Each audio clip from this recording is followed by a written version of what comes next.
আসসালামু আলাইকুম। দেখতে পাচ্ছেন এই যে এগুলা হচ্ছে কিন্তু বিড়ির খোল আছে, বিড়ি যে বানায় না মানুষ যে বিড়ি খায়, এটা বিড়ির খোল। বিড়ি কিন্তু আঙ্গো এলাকায় পড়ায় মানুষে এগুলা বিড়ি বানায় আর কি। এগুলা আবার এই যে খোল বানায় সাইডে প্রথম আর কি যে এরকম দেখেন, আমি আপনাদেরকে দেখাই।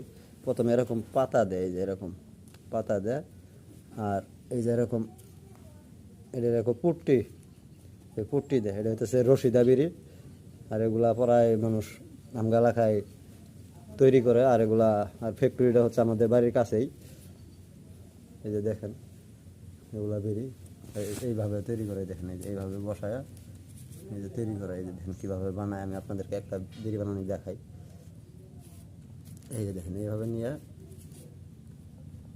এই যে পরে এমনি লাগাই, দেখেন এই যে দেখেন এইভাবে কিন্তু তৈরি করা হয় বিড়ির খোল আর কি। পরে এটির ভিতরে ফ্যাক্টরিতে নিয়ে যায় তামুক ভরা হয়, তামুক ভরে আবার মুখ মুখ মাইরে আর কি, পরে আবার প্যাকেটিং করে, প্যাকেটিং করে কিন্তু এটা বাজারে সেল করে আর কি। দেখতে পাচ্ছেন। আচ্ছা, আপনাদের মাছ থেকে বিদায় নিচ্ছি। আসসালামু আলাইকুম।